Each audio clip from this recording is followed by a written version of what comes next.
Hello, everyone, and welcome to the Real Estate Daily. My name is Troy from the House Heroes, and every day we go over the latest news and related topics to real estate, mortgage, and the housing industry.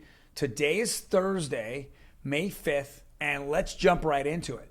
First article here is from the CNBC. It says regulators propose first major revamp to fair housing rules since 1995, something that has been brewing now for a while. People talking about better, more fair regulation throughout the industry. It's not so much whether it's a race bound or not. It just needs to be consistent throughout the industry, period, for every single buyer. I know that they began talking about having nobody's name on the appraisal reports or having appraisals done in-house, which means you'll have an appraiser. They took the appraiser out, and now they're just going over comps that are calculated somewhat like Zillow, but obviously in a much better algorithms than Zillow. Zillow's been a complete mess. So, but I'm glad to see that this is happening. It's 25-year-old regulation. I think we need to update it a little bit, but we need to do it in a very, very adjusting fashion. We don't need to go and rip it all up and start all over again. We won't get any regulation for years at that point. We just need some small tweaks there. Next article is also from CNBC, and this was from the Gallup poll. And what they did, the Gallup poll, and it doesn't give me in this article how many people that they actually surveyed, but it says more Americans than ever say it's not a good time to buy a home. Well, I hate to say it, but this particular article is very vague. It's from Diana Olick. So when I see Diana Olick, I'm typically thinking that something else is happening here. It's not quite the news. It's just more of the sensational news. Hey, it's not a good time to buy. But being boots on the ground, seeing it out there, taking buyers out, taking listings, the traffic on open houses is still very, very strong. And as I always said, when you look at listings and they have 7, 8, 9 offers, only one person is the winner. It's like the lottery. One person wins. There's no, a second prize here. Well, you get the garage and the third place gets the backyard, right? There's nothing like that. Those people go right back out on the market typically and are looking again. So with that being said, I get that the sentiment's there, but who are you actually, when you break this down, who are you actually talking to? Are you talking to renters? Well, of course, renters, if they can't afford it, it's not a good time to buy. It's not a good time in their life to buy. It doesn't make sense. But as I try to read more into this article, I just didn't see, the common sense. I didn't see the numbers that were corrected. All I know is that I'm out there and I'm buying, and selling real estate on a daily basis for clients, and I don't see it slow down. My phone is still ringing off the hook, and people are still wanting to buy. And if you think about it, even if rates are high, we've already come up with a new set of type of rate called adjustable rate that we've had for most of the last 30 years that people got into.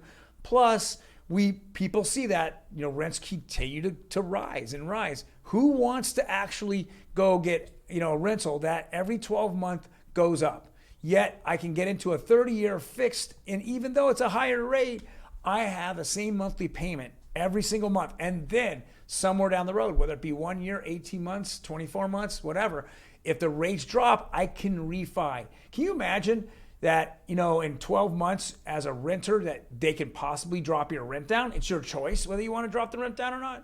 Never going to happen. Doesn't make sense. But on a mortgage, it absolutely does. And so this generation, the younger generation, the millennial generation, they understand this so much better than any of the other generations. So they see that it's more opportunistic to get into a home than it is to rent. Next article here, shock to the system, ICE to pay $13 billion for rival Black Knight. Well, we use Black Knight to show the average rates across the United States.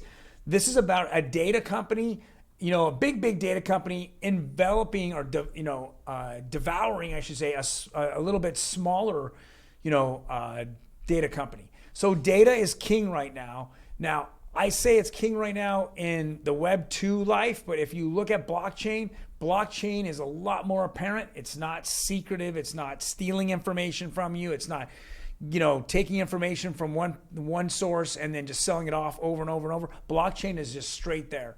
And so as we see these consolidations in the mortgage industry and even in the data industry, because we're seeing something in the future that's going to be better and more transparent. The last article here is the Optimum Blue. It's the Black Knight Company. It goes over rates. And if you look at the 30-year conforming to the 30-year FHA, jumbo, it was flat. And this is as of closing yesterday. It was flat across the board. That's exactly what I thought it was going to happen. We've already baked in or already have in all these rate hikes. So these rate hikes are already in these rates. And so it was kind of a nothing burger when he came out and raised rates yesterday, the Fed did, and it didn't really affect the markets, okay? It's already there. Now, if Fed Chairman Powell came out after the fact and he said at the news conference, yes, we did have 75 basis points on the table, then this would have been a lot different. But since he said they never even discussed it, it was a very much a positive for the entire market and the future going forward. So, well, great, guys. Thank you very much for tuning in today. If you like the content, hit the like button. Otherwise, hit that subscribe button. You get these subscribers up and hit that notification button. We drop this 5 or 10 minute video every single day, Monday through Friday, to go over the best news out there in the housing market. Otherwise, I will see you tomorrow on Friday. You guys take care.